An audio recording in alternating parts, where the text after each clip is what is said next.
I'm Abby Kinney, and you are listening to Upzoned.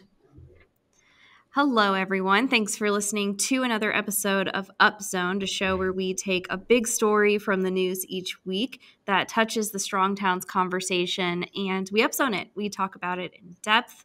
I'm Abby Kinney, urban planner in Kansas City, and today I am joined by Chuck Marohn, who is back from traveling a lot, many millions of miles, it sounds like. So welcome back, Chuck. It's great to have you. Hey, thanks, Abby. It's nice to see you again, too. I have missed our times chatting every week, but now no travel for a while for me. So you and I will be able to do these through the end of the year together if you'll have me every week. So I'll think about it. We've had some pretty good. I know you have. We've had some good guests on the show, so you've got competition now. So that's good. No, we've got some smart people around here. Yeah, definitely, definitely. Well, so today we've got a really interesting article today that I'm excited to talk about, specifically about the topic of short-term rentals. So there's a lot of articles on this topic right now, but I picked the one from Market Watch by Levi Sumigisi. It is entitled Airbnb Hosts Say Bookings Fell Off a Cliff Amid Influx of New Vacation Rentals and Rising Prices. So there's been a lot of speculation on the internet this week, almost to the point of it being a meme, about whether we are witnessing the great Airbnbust, which is a fun way of saying that short-term rentals are a bubble that are popping before our eyes. As reported by the article, many short-term rental owners have recently voiced concerns on forums like Reddit and Twitter and Facebook about their bookings dropping significantly over the past 3 to 4 months. In some cases, hosts are saying that they were at 80% occupancy and now they're all the way down to near zero. So at this point, it's not totally clear what is happening and why this is happening. There's a little bit of consensus on, I guess you'd say, the supply and demand aspects of this issue. That is, there being a lot of pent-up travel demand that was released in mid-2021 through the beginning of 2022 that drove the demand for short-term rentals. Thus, the supply of short-term rentals increased since the pandemic began. I think there's one article that cited that the supply was up 23% year over year over the past few years.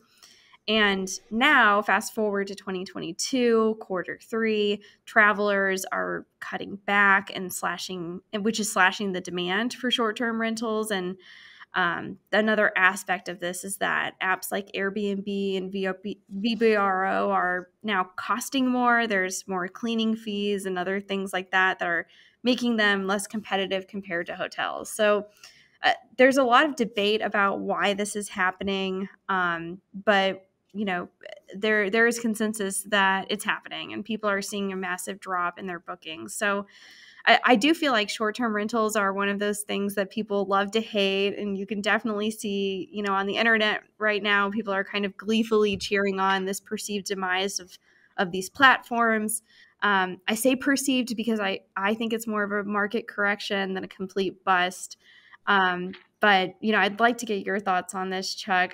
I'd also like to get your thoughts, I think, before we talk about this boom and bust situation that we seem to be witnessing, what the Strong Towns perspective on short-term rentals are generally. And, are they a good thing? Do we want them to bust? Are they healthy for communities, fiscally, socially, culturally? What is there consensus on this in Strong Towns? Yeah, it's an interesting question because I think we've debated it a lot. And I guess I would just say there's probably not a consensus. I can give you my opinion. I recognize where they're problematic, and where they're problematic, they can be very problematic. Yeah. But on the other hand, I also recognize that if we were to go back 100 years to cities all over, not just North America, but all over the world, it was very common to rent a room. In fact, if you look at, in your part of the world and my part of the world, as our cities were developing in the 1800s and the early 1900s, you would have a handful of hotels, and those hotels would really be for the very rich, very wealthy people that would come to town. And they were kind of made out that way too, right? If you go back and find the ones that were built of that era, they're very glitzy, they got a lot of glamour, they're very nicely done. And then you would have like the next tier down, which would be you rent a place over top of the bar for a night, right? Like it was a hotel / brothel in some ways. And the next tier down was renting a room from someone. And it was very common to, go to any neighborhood in the city and see people out front who would have a sign that said room for rent. And it might be a widow who needed money to, make ends meet, or someone who had an extra room where the kid moved out or whatever that they were going to rent out. But the idea that you could show up in the evening, give someone a little bit of money, rent a room, in the morning they would feed you breakfast and give you a bag of food to take on your way, was a very common way of housing people in, really for all time, but in modern American history in the last 150 years. Airbnb, in a sense, takes what zoning has outlawed or zoning has made difficult to do, because if you want to open a real Airbnb, you have to go through all kinds of zoning approvals and what have you. Yeah. But if you want to rent out your couch, or you want to couch surf, or you have an extra room, or you have whatever, or you have a duplex and you want to rent the other half out by the day instead of by the month, Airbnb allowed people to do that. And in that sense, I thought it was really, really positive, right? Like it's been a real positive influence on people's ability to get into a house, stay in a house, and make good use of a house over time. I think where it's become problematic is, as we have seen capital become looser, more accessible for people with a lot of money. People with a lot of money have been able to leverage very free-flowing and easy capital to buy, rent many, many, many different homes in ways that have, clearly distorted housing markets, particularly in high demand kind of areas. Back in 2006, 2007, I knew a number of people who were house flippers, who like their thing was like they would go out and buy a house and you can flip it. It's like easy money. And you watched people do it. And I'm like, you are an idiot. Like, how are you a house flipper? And they're like, oh, it's really easy. I know what I'm doing. And I'm like, no, I don't think you do. A lot of those people got shellacked in 2007, 2008, when the housing market started to correct. I knew a number of them who declared bankruptcy or had huge losses that they suffered. I now today know a number of people, just like normal, regular, everyday people who own, we've got an Airbnb down in Florida. We go down there 3 times a year, but otherwise we Airbnb it out and it's great. We're making all kinds of money and we bought a second one. And I do feel like there's a certain aspect of this that is that. There's also a certain aspect of it that is big money, but this is kind of like I think the speculators, the armchair speculators' way of participating in the latest housing boom, particularly in like high vacation areas, right? Yeah, exactly. Like, I mean, there's different levels of host, right? There's the person who, is an owner occupant and they're renting out a room or a suite or an accessory dwelling. And I think it's important to make a distinction between those types of hosts and hosts that are absentee and running this thing as basically a hotel. And that probably ranges from the more sophisticated investor, like some kind of fund that owns a bunch of these and are running kind of an Airbnb empire, to like, an individual entrepreneur who is kind of has built up a portfolio of properties and hopefully didn't over leverage on this position and kind of expect to be getting high revenue forever. That's kind of something that I wonder kind of how this will unravel, if this is a bubble and, people end up having to reposition how they're using these units. That may be a problem. um, yeah, I just think this is one of those things where, the technology that's been introduced to enable this kind of arrangement, it's kind of like the bird scooter of of housing, right? Like, it's a technology that was kind of dropped in an ask for forgiveness kind of way. Cities didn't really know how to respond before, it was introduced to the market. So municipalities don't even really know how to enforce rules that they maybe adopt for them. I mean, it's really difficult. And you can't really put the genie back in the bottle. You can't put Pandora back in the box. People are already doing this. And it's made it very easy for people who may be unsophisticated investors to enter into this market. I think in this article, there was somebody who was being interviewed that was saying, I started doing this and I thought I was the smartest investor in the world. I was making all this money and all of a Yeah. sudden I'm not. It's one of those things where it's like you hit it at the right time, the right place, and you kind of think like, I must be a very sophisticated investor, when really it's kind of an unstable investment that seems like it'll just keep going up and up and up. And at the same time, I don't know if I completely am sold on the idea that this is a bubble. I think this is just a contraction that's pretty natural and will even itself out. Um, at the same time, I think that this, neighborhoods that are best kind of suited for short-term rentals, neighborhoods like the one that I live in, where there's kind of an over concentration of these rentals, and people are actually getting kicked out of their homes so that to be replaced by short-term rental units. I don't think that that's going away anytime soon unless there's a serious contraction in travel demand. Well, let's look at that for a sec, because I feel like there's two sides to this current shakeout, and one is a supply side, but the other one is the demand side. And I think they're both very interesting. The demand side, I travel a lot, so I experienced this from the side of a traveler, is very interesting because in March of 2020, before the lockdowns, before all that, my family and I took a vacation to Florida. And when, we're from Minnesota, March in Florida is delightful because it is like 80 degrees warmer than where we're at. We went, and I remember we were kind of late in deciding when to go, and we were late in booking things. I got a 3-room condo for $50 a night. Yeah.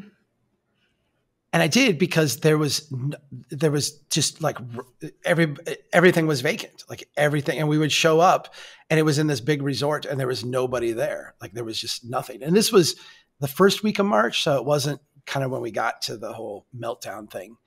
But you look at that, and it was very clear that if you had a strategy going into the pandemic, in the very early days, you were kind of freaked out. Owning an Airbnb, like I'm screwed. And then all of a sudden it went the other way because people said, I don't want to be in the city anymore. I'm going to go live in the countryside. I'm going to get an Airbnb for a week or a month or what have you. And there was you saw the prices rebound again. Yeah. Then they kind of settled back down. And then you had this huge kind of outpouring of demand from vacationers. We're going to go on vacation.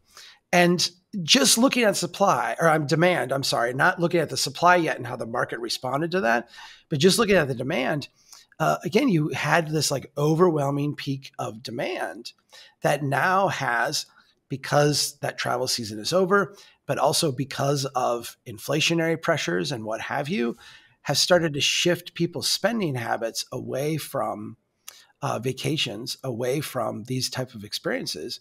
And you're starting to see that demand fade away.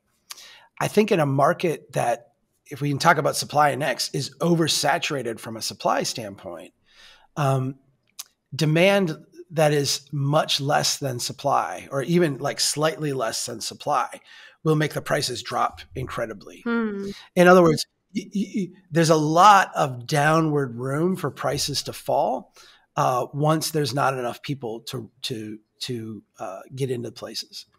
if you have 10 units and you have 11 people that want them, there's going to be price competitiveness. If you have 10 units and there's 8 people that want them, there's going to be a lot of pickiness in the market and prices will come down really fast.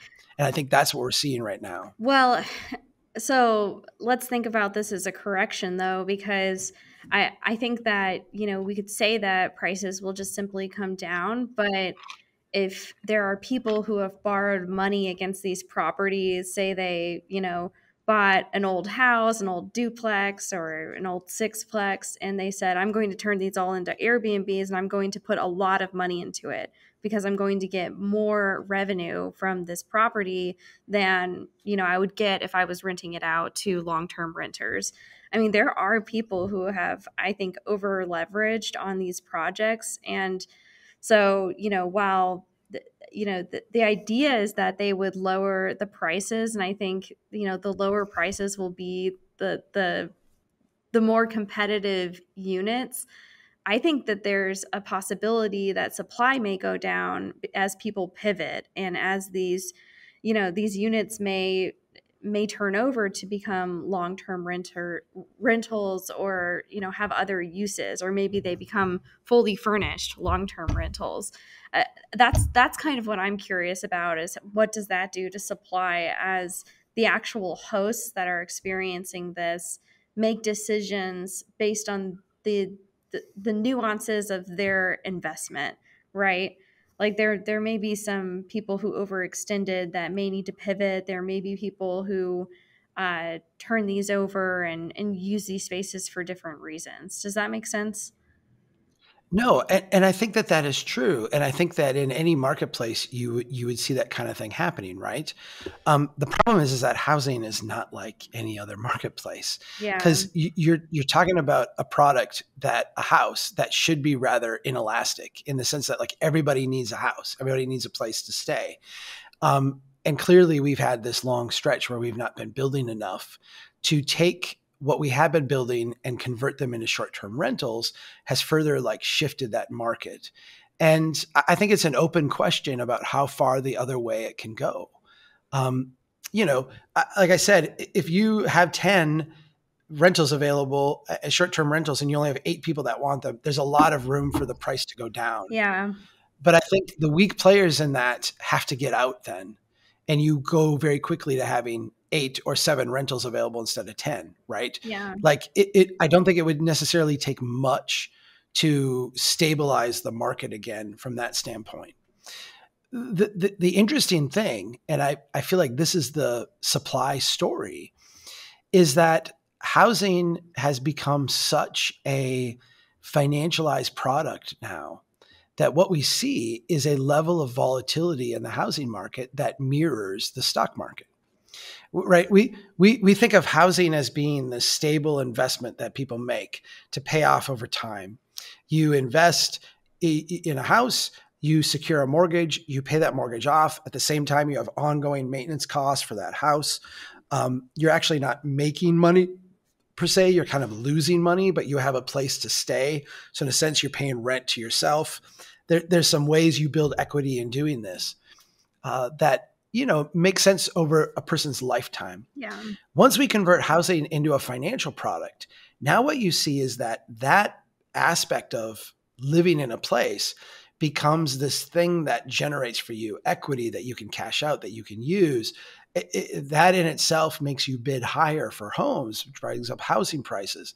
You also see where the short-term rentals and the other aspects of homeownership, not to mention the hedge funds buying houses and the all cash sales and all that, start to make the kind of the sharp edge of the market function more like a stock than this stable kind of bond-like investment. And so what happens is you start to see this volatility in prices. Prices can shift 5-10% in a very short period of time, can shift 20% within a year, 30% within a year.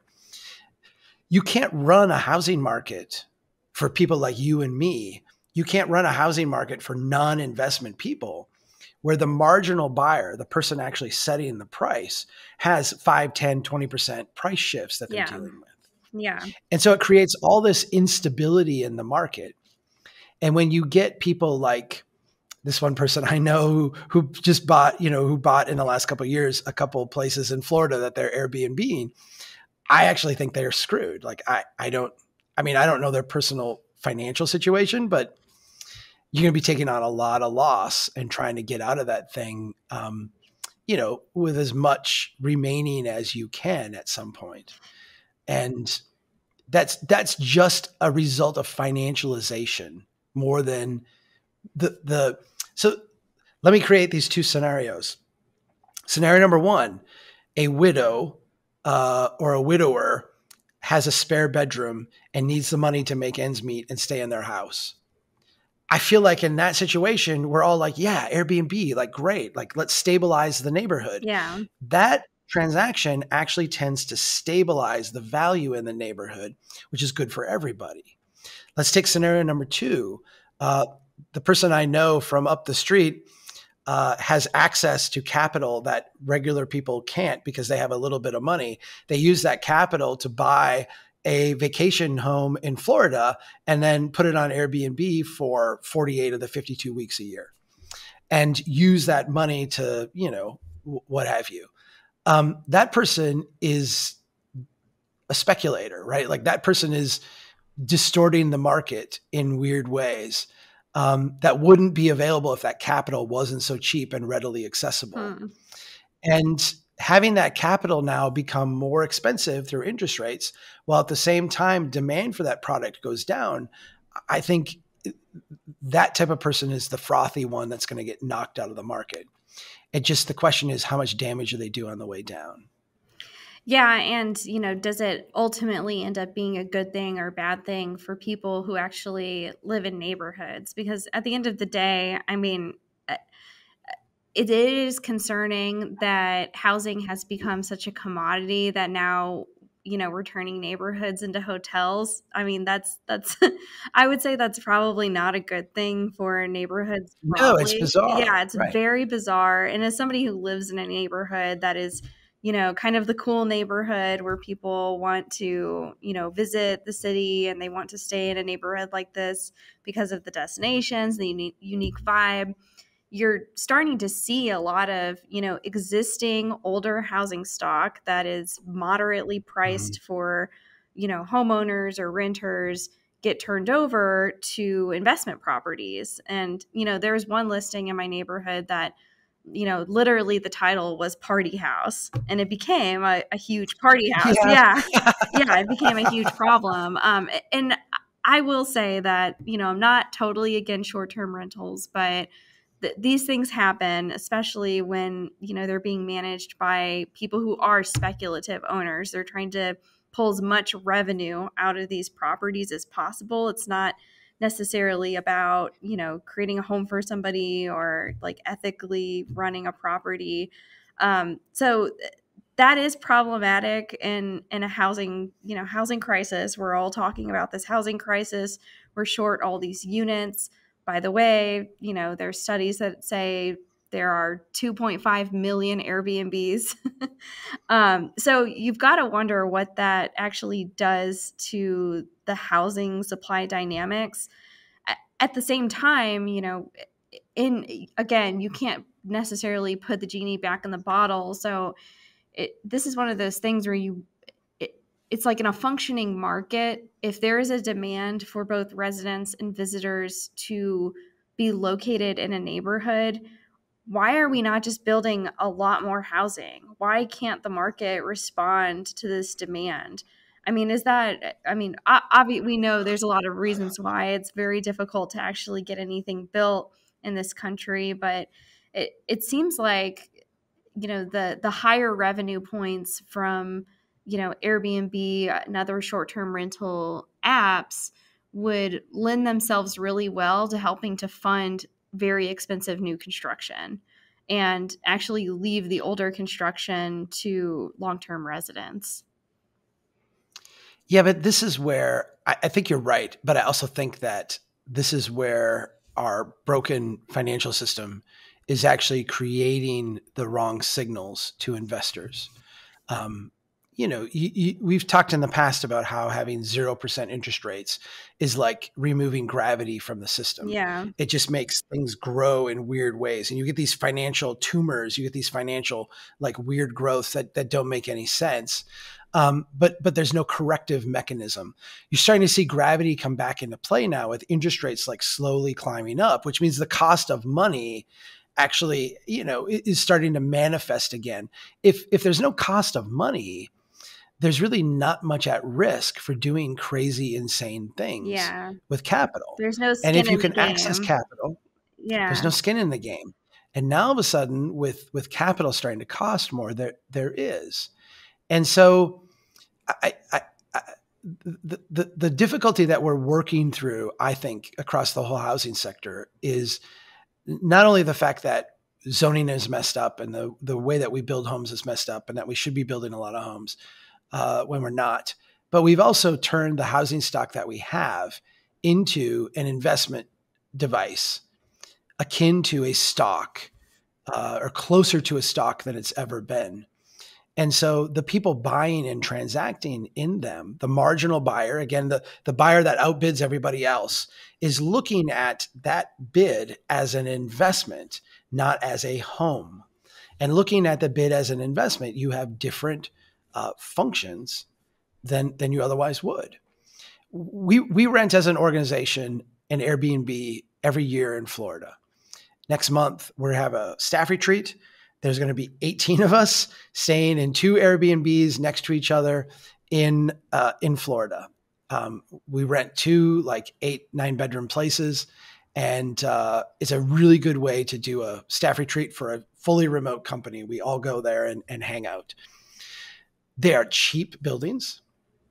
They are built in a sense for the Airbnb market. They're basically next to Disney World, and so they're built for a tourist market. The buildings themselves are probably financed over 30 years, but without intense maintenance, they're not going to last 15. I mean, they're basically being junked because they're hotels. I mean, that's what they're designed to be. And you look at that and recognize that is a business model that probably makes a ton of sense for the people who bought into it, so long as they can keep the occupancy up. As soon as the occupancy goes away, it's a horrible business model. And all those properties would be dumped if it happened for any extended period of time. Yeah. Being next to Disney World is one way to ensure rentals. Being in Kansas City or Brainerd, Minnesota, or wherever else, as nice as these places might be, those to me are a lot frothier and a lot more subject to the downward trend. And I think the big question here about the Airbnb correction, okay, is what of the rest of the market will it drag down? Because if it's just the Airbnb speculators that lose money, okay, fine. But that's never what it is, right? It's like, how much of the rest of this is it going to drag down? Yeah, it'll be really unfortunate if the entire American economy is like that's the one card that falls is the Airbnb market, and it just we're just being hoisted up by Airbnb.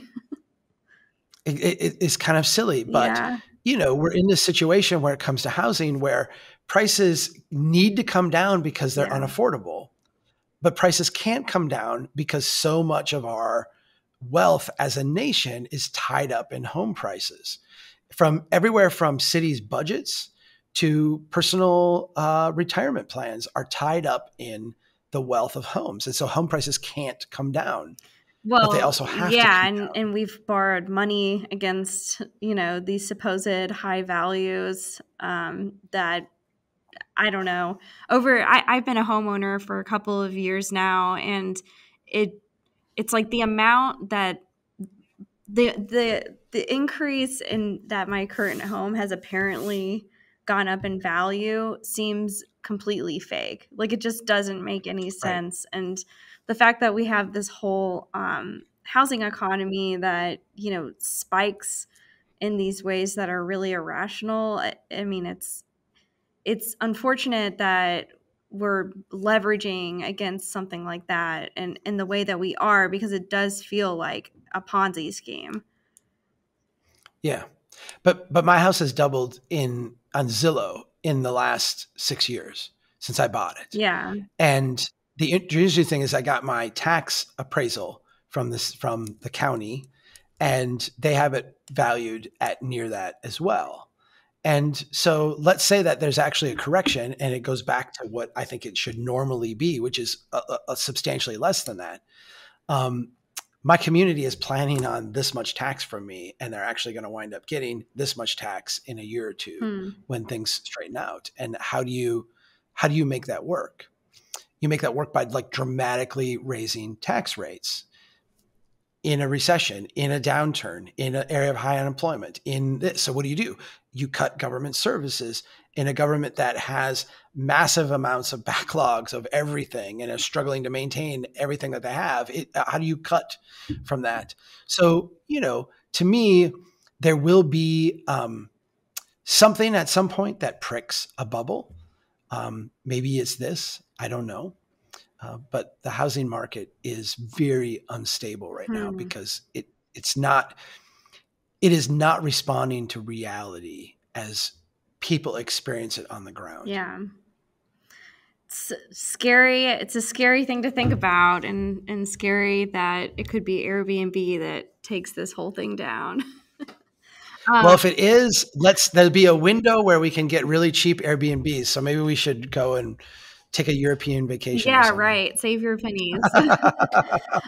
Okay, so let's leave it there. But before we finish today, it is time for the Down Zone, which is the part of the show where we can share anything that we have been reading or watching or listening to, anything that's been taking up our time these days. So, Chuck, I'll throw it to you. What have you been up to? Well, Stella, my youngest one, was assigned for school of Mice and Men by John Steinbeck. Oh yeah. And yep. Yeah, I love Steinbeck. I love his writing. I mean, I've said many times if he wrote the phone book, it would be the most beautiful phone book ever, right? Like I really admire his writing. Yeah. And so I joined her in reading this, and she didn't like it, but she's a very smart kid, but she's like, Dad, I like happy stories. Yeah. And A Mice and Men is not a happy story, but it's been good. I enjoy having daughters who are of an age now where they're reading intelligent stuff and then can have thoughtful conversations about it. Yeah. So, That's actually pretty exciting. You have like a reading buddy, and you guys can start a Marohn house book club. So yeah. Well, she tends to, I mean, obviously they both tend to have different tastes than Dad. And all that, but it's fun when there is overlap. I mean, I read what's Eli Wiesel book that she read a couple years ago, and Chloe read the Something Wicked This Way Comes. We read that together. So there's just things that they've gotten into, and it's fun. And last week Stella went with me on my last trip, so I went to Jacksonville and gave a talk, and then she had a few days off from school, and so she came with, and we went to Disney World together for a couple days.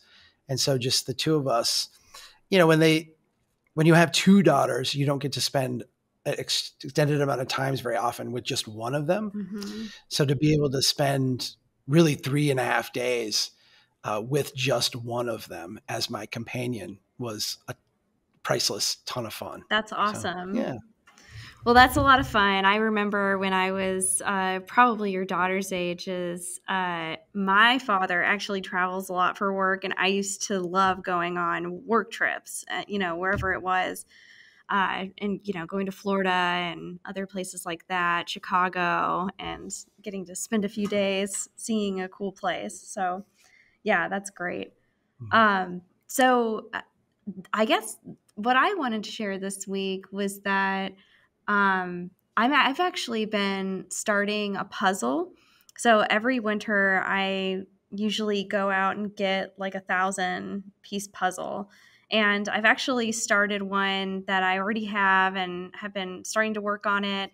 And I've been doing some research on actually making custom puzzles using like your photography, or I have a cousin who Yeah. has really beautiful photography that I actually want to create a puzzle out of. So I've been spending some time this week basically researching that. If you have any recommendations for puzzle companies, I'm not sure if that's your thing. Please let me know.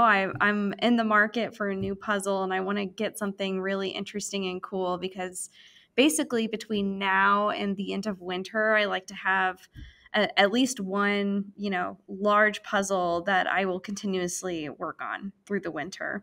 So I'm in the market. Is this like meditation time? Yeah, it's just something to do. I'm not really good at like sitting around and not doing anything. That's why I listen to audiobooks, because I like to keep myself moving. So yeah, I guess it is kind of a form of meditation. I really like working on puzzles, and it's something that I will work on for maybe 10 minutes, 20 minutes. I'll do it in small increments. Just, after work, as I'm doing other things sometimes. So I have a couple family members who are into puzzles, and they will get the huge ones. yeah. And there's been a couple disappointments where there's like one piece missing at the Yep. end, that kind of thing. Yeah. Yep. But That's yeah, happened to me. And yeah, it's heartbreaking when there's one I've piece. watched that Heartbreak. Yeah. Yeah, Like you're on the last piece and it's always somewhere, in the middle of the puzzle, and you're like, where is right. it?